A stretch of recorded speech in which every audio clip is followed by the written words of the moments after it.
O duelo começa aqui, as opiniões podem ou não ser divergentes, mas o que não é divergente é a sua atenção perante esta conversa. Obviamente que a nossa saudação prolonga-se, se calhar, além do Atlântico. Nós estamos também a ser vistos na Rádio Televisão Artísia, na Califórnia. Obrigado por estar connosco. Ora bem, então hoje vamos deixar para o final a questão do Santo Cristo. Estamos na semana das festas do Senhor Santo Cristo. Vamos começar pelo turismo. Ao que a SMTV conseguiu apurar, o turismo, nomeadamente a taxa de ocupação, desde janeiro, mais ou menos de 4, 5 meses, tem aumentado, mas para o setor, digamos assim, para o estrangeiro. Em termos de mercado nacional, a taxa ainda é muito reduzida. Carlos Melo Bento, começamos por aqui. O turismo, ao que parece, desde janeiro até agora, até maio, a taxa de ocupação está a aumentar. Mais estrangeiros, mas os continentais continuam a ser poucos. Bom, e isso deve-se evidentemente à crise, que não há maneira de passar, já está a asfixiar-nos há 5 anos pelo menos, e o melhor turista, que é o continental, o português é o melhor turista de todos, não é? Porque gosta de viajar com calma, de comer bem, de instalar-se bem, por uma semana ou por 2 faz de rico e gosta disso, não é? E como chega aqui e encontra as velhas tradições portuguesas, adapta-se rapidamente ao meio e diverte-se, e vê coisas bonitas, etc. Infelizmente, as viagens para a Espanha são mais baratas, dentro do país o turismo mais atrativo é o do Algarve, porque os estrangeiros vão para lá e, portanto, a moda é ir para o pé dos estrangeiros. E também as viagens entre Lisboa e Porto e os Açores ainda são caras, não é? Infelizmente ainda não foi possível reduzir as viagens porque não são suficientemente subsidiadas pelo Governo Central, que deviam ser, mas não são. Um dia se verá o que é que se pode fazer nesse campo, mas para já não tem sido possível. Mas a verdade é que, por exemplo, esta coisa do rally, eu não sou muito adepto desse tipo de desporto, mas reconheço que realmente foi um desporto que venceu e que empolgou as multidões, empolgou e empolga as multidões e traz cá muita gente, os hotéis estão cheios. E também temos a questão foram 2 datas que encostaram... Que se encostaram muito bem, mas parece que a semana do rally ainda é maior o afluxo de turistas do que a de Santo Cristo, que é estranho, que é verdadeiramente estranho. Mas pronto, é um facto, também é facto que existem muito mais hotéis, porque o governo socialista de Carlos César investiu fortemente e bem no turismo, arranjou unidades hoteleiras que de outra maneira é impossível fazer-se, algumas delas abrem só numa época, mas pronto, isso há de melhorar e nós temos um clima ótimo. Os ingleses no século XIX diziam que isto eram ilhas de eterna primavera e, portanto, a primavera aqui nestas nossas ilhas é eterna. Nós estamos sempre em primavera e há pessoas para quem a primavera é a melhor estação do ano. Mas voltando, já agora aproveitava relativamente ao rally, há figuras aqui, o Tony Aguiar, o Francisco Botelho, o Antero, o Albano Neto de Viveiros, que são pessoas que surgem no início do rally, quando aquilo, principalmente o Tony Aguiar, que era uma pessoa, enfim, que tinha o comandante Mendes Quinto também, que eram pessoas que tinham a paixão pelo desporto da aviação acelerada, como se dizia naquele tempo, um tempo antes da minha geração, na minha geração já não se dizia assim,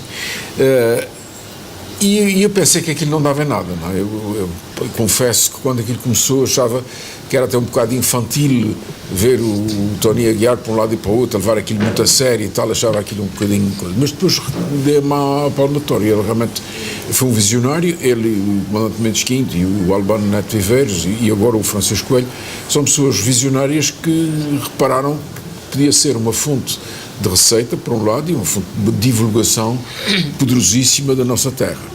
De uma divulgação poderosíssima e muito bela. É uma montra aberta para o mundo. E muito bela. É uma montra aberta para o mundo, um mundo de gente rica e gente que gosta de viajar e, portanto, é para nós uma fonte permanente de publicidade e propaganda positiva.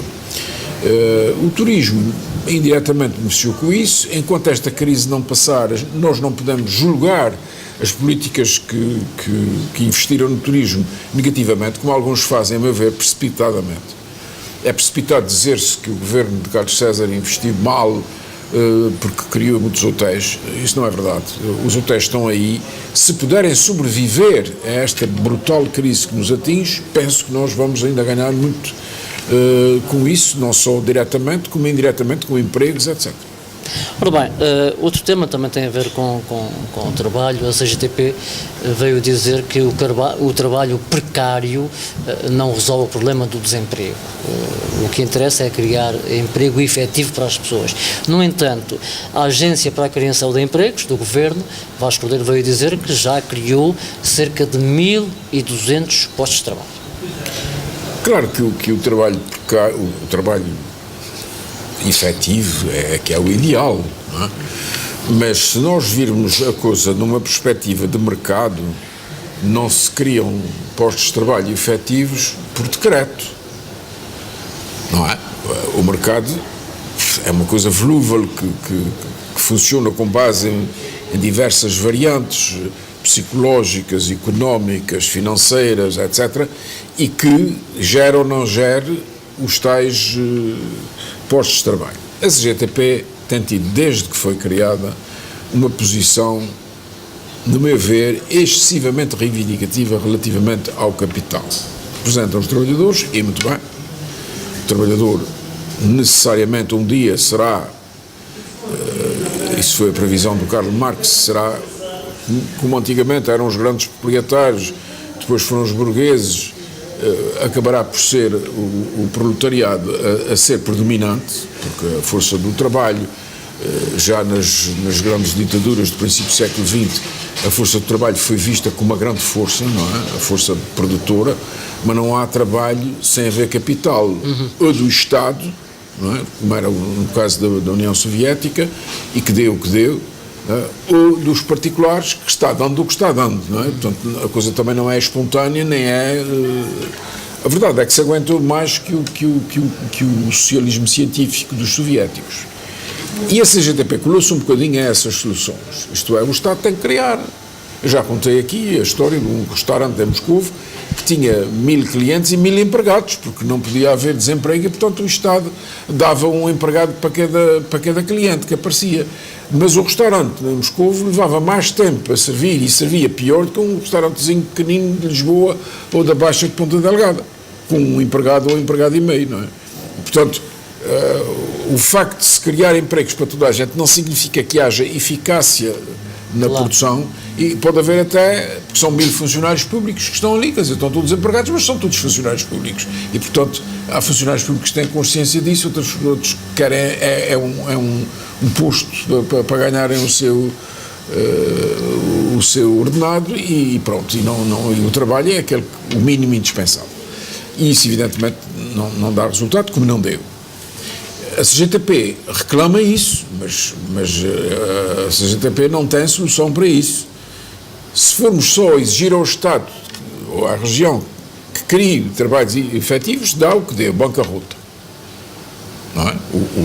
O Estado engorda demasiado, as tais gorduras do Estado, tem empregados que recebem no fim do mês, quer produzam, quer não produzam, e depois o Estado fica sem dinheiro para pagar a eles próprios, porque os impostos deixam-se de cobrar, porque não há produção, etc. por aí fora.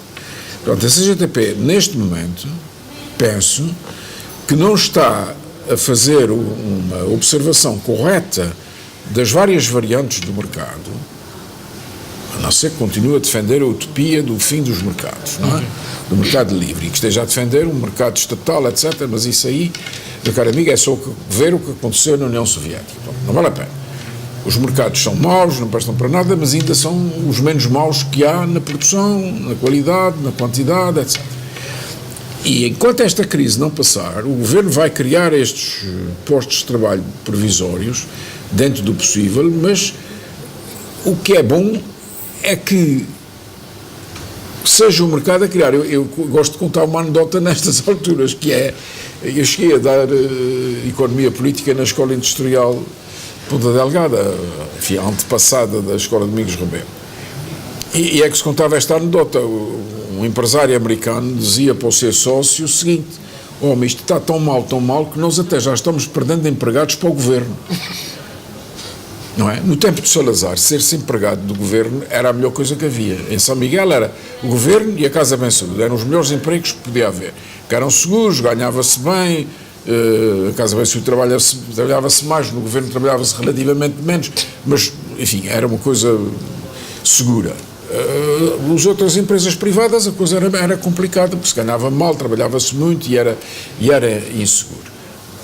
Na América era o contrário, as pessoas queriam trabalhar para os particulares e só quem mesmo não tinha, enfim, grandes ambições é que ia trabalhar para o governo, que era quem pagava pior. E então esses empresários estavam aflitos porque estavam perdendo empregados para o governo.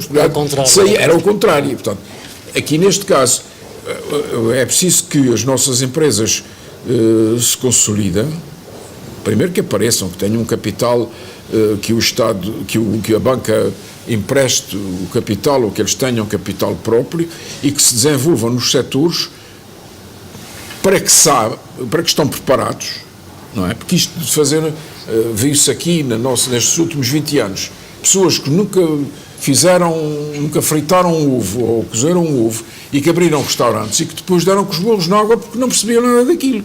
Iam atrás de subsídios, de facilidades, etc, etc. Isso não pode ser. Quer dizer, quem for investir, quem arranjar capital na banca ou arranjar capital seu e que for investir, tem que saber o que é que está a fazer. Tem que conhecer o mercado, tem que saber os riscos. Mas diga uma coisa, não será importante também para o Governo, quer dos Açores, quer da República, baixar a estatística, os números e, efetivamente, criam estes empregos fictícios? Bem, eles não são fictícios. Fictícios precários. Vamos lá ver, precários não são fictícios. Precários temporários. São temporários, quer dizer, o Governo tem que fazer qualquer coisa. Quando se deu a crise de 29-30, os governos ocidentais estavam impedidos de intervir no mercado. Não podiam intervir no mercado, porque a liberdade de mercado era um dogma. Os comunistas não queriam saber desse dogma e fizeram a União Soviética, isto é tudo do Estado, o Estado é que intervém, o Estado é que investe, o Estado é que cria empregos e acaba com os empregos, etc, etc. O mundo ocidental disse, não, isso é um aborto, isso não interessa nada, o que a gente vai fazer aqui, o mercado é que manda. E a gente não intervém no mercado. O Estado apenas é um polícia, para evitar nos cruzamentos choques e mais não sei o quê, e portanto limita-se a isso. Com a grande crise dos anos 29-30, o crash da Bolsa, uma espécie de bancarrota particular, o Roosevelt, que era socialista, entre aspas, portanto é a esquerda americana, que é uma esquerda muito ténue, não é? É que percebeu que o Estado tinha que dar um pontapé de saída, nem que fosse a construir estradas, que era uma coisa que pertencia ao Estado, e portanto lançou-se numa política de obras públicas que animou os mercados, restituiu-lhes alguma confiança naquelas empresas ligadas ao setor da construção e desencalhou a América daquele fosso em que ela estava. Não é? Os americanos comiam da comida que o Estado dava, das espinhas, bichas de quilómetros à espera da sua vez para comerem a sopa. A América, a grande América, o país mais rico do mundo. Bom, e o Roosevelt continuou, ou começou a fazer estradas. Não era o Estado que as fazia, o Estado é que as pagava, não é? Os empreiteiros é que fizeram e, portanto, os empreiteiros enriqueceram e a economia começou a rodar e a dar empregos e a coisa. Isso foi considerado uma experiência muito criticada pelos capitalistas, porque isto era uma intervenção do Estado, pois se o mercado dá pipocas, porque é que nós havemos de construir estradas, não é? Mas como não havia, ninguém queria as pipocas e ninguém estava interessado em fabricar pipocas, o governo teve mesmo que intervir e construir as estradas. Por isso o Roosevelt foi reeleito até morrer, não é? Eles até tiveram que mudar a Constituição americana porque o presidente dos Estados Unidos podia ser reeleito às vezes que quisesse, que os americanos quiserem. Agora não.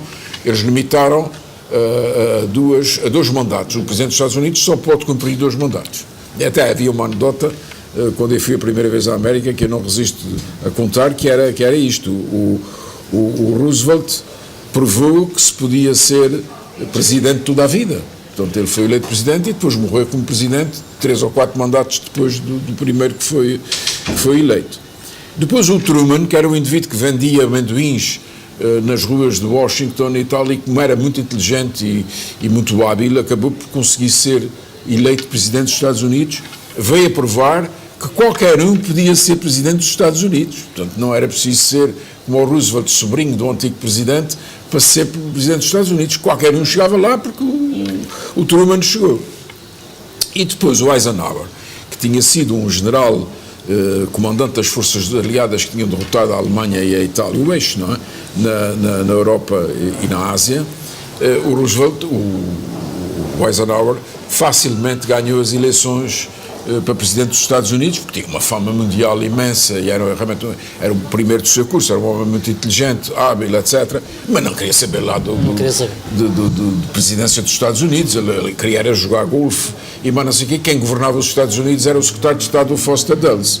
E então a anedota dizia que o Truman provava que qualquer um podia chegar aos Estados Unidos, ou presidente dos Estados Unidos, e que o Eisenhower provava que não era preciso presidente. E portanto a anedota corria. Os americanos têm um sentido de humor muito felino. Um que vendia amendoins podia ser presidente, o outro que era sobrinho do presidente foi presidente toda a vida como se fosse um rei, e o Eisenhower nem sequer precisava de ser presidente, jogava golfe e portanto quem governava era o Foster Dulles. Deixe-me despassar para outro tema, porque como dissemos no anterior programa, vamos falar na RTP Açores durante muito tempo. Deixe-me dar-lhe um minuto, por exemplo, para como é que está a situação da RTP Açores? Está complicada, continua complicada porque o governo dos Açores, a meu ver mal, eu já escrevi isso, a meu ver mal, quer mandar na RTP e quer que seja Lisboa a pagar. Nem Lisboa vai nisso, como é evidente, não é? Porque sabe que a televisão oficial é um instrumento do poder.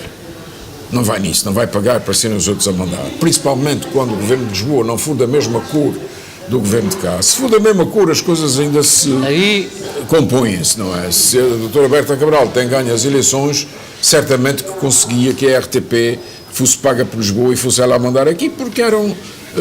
é a mesma cor, a mesma camisola. Partido, a mesma linha, a mesma orientação política, etc. Agora, da maneira como está, e da maneira como eu gosto que esteja, que é para os açorianos perceberem que isto não são favas contadas. Portanto, se formos governados sem autonomia, é o abandono total. Se formos governados com autonomia, sem poderes e sem dinheiro, é muito difícil nós sobrevivermos. Bom, a RTP, evidentemente ninguém morre de fome se não existir a RTP. A verdade é essa. Perdemos uma coisa... Perdemos um instrumento importantíssimo de nos conhecermos a nós próprios e de sabermos o que é que está acontecendo aqui. Porque é indiferente, não digo do ponto de vista de coração, eu digo do ponto de vista económico, é indiferente que esteja a haver uma grande crise em Trás-os-Montes ou na Beira, ou no Algarve, que os hotéis do Algarve estejam vazios, é-nos indiferente a nós, mas já não nos é indiferente se os hotéis da Terceira estiverem vazios e os do Pico estiverem vazios, porque nos dizem respeito diretamente. E portanto, nós temos que ter aqui uma autoconsciência, uma consciência de nós próprios, porque todos temos que contribuir para melhorar o nível de vida nos Açores. Se pudermos melhorar o nível de vida nos Açores e no resto de Portugal, melhor ainda. E no resto dos países de língua portuguesa, muito melhor ainda. Mas primeiro temos que pensar nos nossos. Eu gostei bastante da sua afirmação no programa passado, quando falava que via a RTP até ao esgotamento. Depois, claro, porque às vezes esgota também, não é? Nós precisamos, os latinos diziam variatio delectat. A variedade encanta. Deixe-me dizer, também dizer aos espectadores, que convidamos através de mail o seu diretor e até agora ainda não obtivemos qualquer resposta. Devemos ter, o Sidónio é uma pessoa corajosa, se calhar está à espera da autorização para vir aqui à concorrência. Santo Cristo, estamos na época de Santo Cristo. Muito bem. As festas. Senhor Santo Cristo. Senhor Santo Cristo. Senhor Santo Cristo. Dobra a linguinha, faz favor, e aprenda a falar. O Senhor Santo Cristo. O culto do Senhor Santo Cristo é um culto muito interessante, porque é uma imagem que não se sabe bem de onde é que veio, mas que pela qualidade da imagem, a imagem estou falando apenas no busto de Cristo, que é aquela cena em que Pilatos apresenta Cristo à população, depois dele ter sido flagelado, portanto, depois de terem-lhe dado umas chicotadas, depois de lhe terem enfiado uma coroa de espinhos na cabeça, porque ele dizia-se rei, ou ele era acusado de ser rei dos judeus, os reis têm coroa, já que tens coroa, enfiaram-lhe os soldados, que são sempre uns selvagens, ainda por cima os de ocupação romana, enfiaram-lhe uma coroa de espinhos na cabeça, daí que ele tenha ficado com a cabeça toda ferida, puseram-lhe uma cana na mão, amarraram-lhe as mãos, não é? Puseram-lhe uma cana como se fosse um sceptre de um rei e um manto que foi um pano meio rude que estava para lá e que lhe puseram pelas costas, e depois o Pilatos, que era romano, não é? Que falava latim, disse: "Ecce homo, cá está o homem, não é este que vocês querem que seja crucificado, mas ele já está tratado, preparado para a crucifixação." E é neste momento que aquele escultor, o homem que fez aquela imagem, conseguiu o olhar de um soberano, de um rei, que tem poder para esmagar tudo à sua frente, mas que por amor às pessoas que estão na sua frente não faz nada disso. Sofre com paciência e que depois diz: "Perdoai-lhes, Senhor, porque eles não sabem o que fazem." Por isto, numa escultura, é uma coisa completamente impossível, mas para aquele escultor foi. Portanto, é um gênio de um escultor, certamente da Idade Média, porque a imagem é do Renascimento, a imagem é renascentista, e diz a tradição que foi um Papa que ofereceu a umas irmãs que lhe foram lá pedir uma bula para um convento. É bem possível que sim. É bem possível que sim, não digo que não. As freiras açorianas são muito teimosas, as freiras portuguesas são fanáticas, estamos a falar em 1500 ou 1400 e tal, foram a Roma, impetraram do Santíssimo Padre, e ainda por cima seria Paulo III, uns dizem que sim, outros que não, mas Paulo III foi um grande Papa, e terá dado aquela imagem. Aquela imagem foi vista, foi para a Caloura, para o conventinho da Caloura, onde elas tinham uma ermidinha, um pequeno convento, e as pessoas que olhavam para a imagem sentiam a dor de Cristo no momento do Ecce Homo, aquele olhar triste, aquele olhar poderoso, mas triste, que mexe com as pessoas, não é? Eu vou-lhe contar uma história que me contou o Sr. Raul Andrade, que era um santo homem e um artista, de um miudinho, ceguinho, que foi com o avô ver a mudança do Senhor, que, como sabe, é a cerimónia que se faz no sábado da festa, em que a imagem sai solenemente do Convento da Esperança e entra na Igreja da Esperança. Anda à volta do coisa, muita gente, bandas de música, foguetes, e a criancinha, que teria uns 10 anos, 9 anos, disse ao avô: "Pô mais cavalitas, pô mais cavalitas." E ele disse ao filho: "Mas para quê? O avô é velhinho, tu não vês, para que é que serve tu?" E ele disse ao avô: "Não é para eu ver, é para ele me ver a mim." Fantástico. Bom, é uma história muito triste e comovente até, mas gerou-se no espírito das pessoas o milagre, a ideia de Sucessão de Cristo dos milagres. Portanto, como a imagem está muito bem feita e é extremamente inspiradora, um cristão que olha para aquela imagem percebe perfeitamente o sofrimento que vai naquela cara e o poder que emana daqueles olhos tristes, mas poderosos. Depois, os condes da Ribeira Grande, que eram os capitães donatários de São Miguel. São Miguel era dos câmaras que foram feitos condes da Ribeira Grande, o primeiro da Vila Franca, depois da Ribeira Grande. Os cortes reais eram os capitães da Terceira, principalmente da parte de Angra, os dutras do Faial, quer dizer, as grandes famílias que iniciaram o povoamento, etc, etc. E a determinada altura, em 1700, os condes não tinham filhos e a condessa meteu-se na cabeça que se protegesse a imagem que, entretanto, veio da Caloura para Ponta Delgada, porque havia o medo dos piratas assaltarem e destruírem a imagem, e, portanto, como aquilo ficava a Caloura muito perto do mar e não tinha defesas, não tinha soldados, não tinha nada, pegaram neles e puseram aqui ao pé do castelo, e portanto ficava segura. Mais segura. Não havia problemas. E a verdade é que os condes da Ribeira Grande tiveram um filho e resolveram transformar a festa de Sucessão de Cristo numa festa como não havia em Portugal.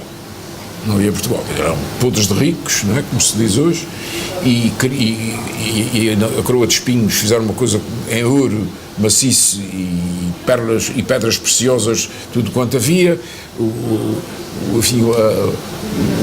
aquela joia no peito de Cristo, também do mais... E depois, todas as pessoas de importância dos Açores começaram a dar anéis, joias, brincos, etc. Aqui está. Atribuindo ao Santo Cristo e a fé que tinham nele algumas coisas que consideravam milagres. Não sei se a Igreja considera todos milagres. Continuação, mas a verdade é que uma continuação que vem até aos dias de hoje. O tesouro do Santo Cristo é uma coisa imensa que ninguém sabe verdadeiramente qual é. Não é? Muito bem, estamos a terminar o programa. Antes de irmos aos livros, o professor Sá Couto deixou-nos esta semana. É verdade, esse querido amigo e meu adversário político, é um homem que nunca acreditou nem na autonomia, pelo menos na primeira fase, nem na autonomia nem na independência. Fez uma guerra leal sempre, não é? Nunca deixou de dizer cara a cara nas pessoas, mesmo quando nós éramos, digamos, dominantes na rua e enfim, no poder de facto que nós tivemos aqui. Ele nunca deixou de dizer que não concordava connosco e que condenava as nossas ideias. Depois aproximou-se um bocadinho da autonomia e até participou. Ele era um professor de filosofia, muito amado pelos alunos, entregava-se, também não tinha filhos, enfim, entregava-se aos alunos com paixão de professor, e sem ninguém saber, pelo menos eu não sabia, teve uma luta brutal contra o cancro e acabou por perdê-la, não é? Deixou muita mágoa em toda a gente, porque era um professor, não é? E um professor de homem inteligente. Era um homem inteligente, politicamente nem tanto, não é? Digo eu, ele diria a mesma coisa de mim. Mas isso é outra situação. É outra situação. Humanamente era uma joia de pessoa, era um humanista, como pedagogo excelente. Os meus filhos foram alunos dele e alguns deles e gostaram muito das lições que ele dava. Ele era uma pessoa que se preocupava com os alunos, portanto não é aquele professor que dá as aulas e que não quer saber. Ele preocupava-se. Esses é que são os bons professores. Que são os verdadeiros professores, não é? Saber porque é que o aluno não está a ter sucesso, porque é que ele tem dificuldades nessa disciplina ou naquela outra, e realmente deixa uma mágoa e morrer aos 62 anos, quando ele atinge a idade da sabedoria, porque o homem atinge a idade da sabedoria aos 60 anos, não é? E quando ele tinha tanto para dar aos seus alunos e a nós todos, é nessa altura que desaparece. Enfim, é uma daquelas perdas irreparáveis que nós temos que aceitar. Muito bem, vamos aos livros então. Então, eu hoje vou falar dos meus livros, não é por vaidade, mas é que curiosamente os meus livros desapareceram dos escaparates das livrarias. Não sei porquê, venderam-se todos os que eu entreguei lá, mas os senhores livreiros, à exceção do Gil, que essa infelizmente fechou por razões económicas, mas as outras estão abertas, vendem os meus livros, mas recusam-se a vender mais, não sei porquê. E eu então vou falar dos meus livros. Eu tenho a História dos Açores, principalmente, que eu escrevi e que foi traduzida em várias línguas, em alemão, inglês e francês. Eu ainda tenho exemplares em alemão e francês, que apanha desde a descoberta, 1432, até 1910, portanto até a implantação da República. Depois tem 4 volumes que são outros livros. Depois publiquei, faz agora anos que me aconteceu a prisão depois da manifestação do 6 de junho, estive preso na cadeia da Angra do Heroísmo e escrevi dia a dia as memórias do que acontecia connosco, não é? São horas de amargura, eu chamei-lhe Horas Amargas.